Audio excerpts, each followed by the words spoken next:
something's wrong here.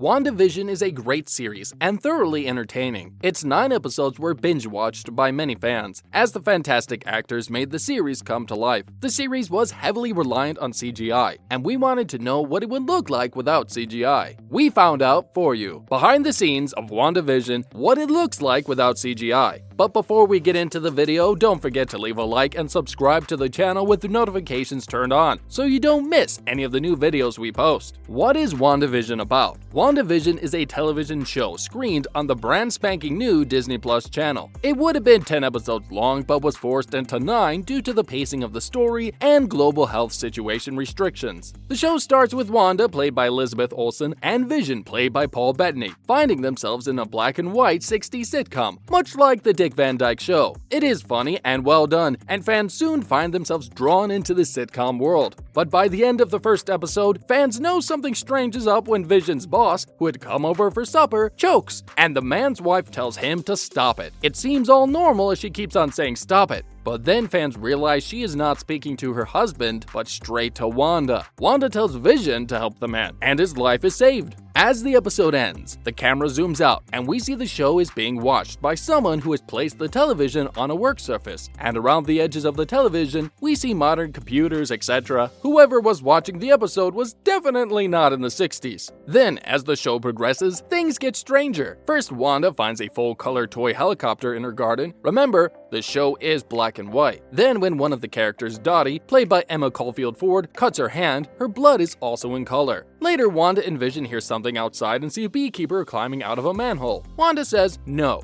and the scene rewinds back to where they were in the house and heard the sound. This time, there is no sound, and the couple has happy times again. Anyway, as the show progresses, things get weirder and weirder. Suddenly, Wanda is pregnant, and then the twin boys are born in a full-color show. Then Geraldine, played by Tanonia Paris, who helped deliver her babies, suddenly asks Wanda about her brother and asks if he was killed by Ultron. Wanda becomes hostile. We also start to realize that Wanda is actually Wanda Maximoff, and the brother is Pietro Maximoff, who was killed by Ultron in the movie Age of Ultron. As the show progresses, the sitcom thing grows into the 80s and then 90s. At some stage, we realize that the whole town of Westview is under a spell, and that Wanda is controlling the town and its people. The rest of the show is about getting through to her, which eventually happens, but through a new antagonist. Wanda's neighbor is actually a witch. Her name is Agnes Harkness, and she manages to trap Wanda and forces Wanda to show her how she is controlling all the people and the town. Through this process where she is forced into scenes from her past, Wanda is reminded of how she got into this position. Her grief for Vision's death overflows, and in a moment of pure emotion, she casts the spell over the town without even realizing it, and forgetting she did it. Then she and Vision started to fix it, and in the finale, Harkness is beaten by Scarlet Witch in full and upgraded costume in an epic battle scene. In order to set the townspeople free, Wanda has to let go of her boys and Vision or stay in the dream forever. What follows is a heartbreaking scene where she has to say goodbye. What would WandaVision have looked like without CGI? Marvel released photos of what many of the scenes in WandaVision would have looked like if it had been filmed without using CGI. Here is a rundown of these scenes. Vision dips Wanda in a dance scene from the opening scene. Vision dipped Wanda while dancing with her in the opening credits of the season premiere. The scene was shot in black and white. In keeping with the technology of the 50s and 60s, the first 2 episodes of WandaVision were filmed in black and white rather than color. Award-winning duo Robert Lopez and Kristen Anderson Lopez created every song for the opening credits of the decade-specific episode. Bettany was painted blue because that color translated better in grayscale than his signature maroon color. The actor was then fully transformed into the Synthezoid using VFX that added details like the metal parts of his face. Sitting on the couch, admiring their rings. Wanda and Vision admire their wedding rings while sitting on the couch towards the end of the first episode. Dots were placed on Bettany's face and used to track his movements for the CGI rendering later. This allowed the WandaVision crew to add details of Vision's body via CGI. Interestingly, on Assembled, Jen Underdahl, the vice president of visual effects, said that in the 50s and 60s, actors would wear blue lipstick so that their lips would appear red on camera. The same approach was used when finding the right shade of blue for Bettany, which was later digitally changed. Wanda in the kitchen with food flying around her. In a scene where Wanda has to hastily prepare supper, her powers resulted in the food, utensils, and kitchen appliances floating around her. Wires were used to give the impression that Wanda's magic was at play. Such techniques were used on the set of Bewitched, one of the classic sitcoms that served as inspiration for the show. On Assembled, director Matt Shackham said that it was important for them to be authentic to the eras, which is why they used older special effects for these types of scenes. Strange, but true. Wanda exiting the Hex and confronting Sword. In this scene, Wanda exited the Hex with a sword drone in her hand and confronted them. Wanda was angry with Tyler Hayward after he ordered his agents to shoot her with an armed drone that infiltrated her Hex. Wanda's Hex was created using visual effects. In the behind-the-scenes footage, Olsen was seen standing in an empty field alone, with plenty of open space. On Assembled, Tara DeMarco, a visual effects supervisor, said that the crew's goal was for Wanda's Hex to emulate the language of television. That's why the barrier was reminiscent of TV static. Darcy and Vision escaped the circus. In this scene, Darcy has been awakened by Vision, and they were trying to reach Wanda. They escaped the circus by stealing a funnel cake truck and driving away. Bettany's entire face was painted maroon once WandaVision began filming in color. As you can see in the visuals, facial elements like the Mind Stone weren't originally part of his look when filming. It was added later. Agatha physically controlling Wanda in her basement. In this scene, Agatha got a hold of Wanda, and she was seen floating helplessly in the air in the basement. Agatha, played by Kathryn Hahn, had tied up Wanda in the air using her dark magic.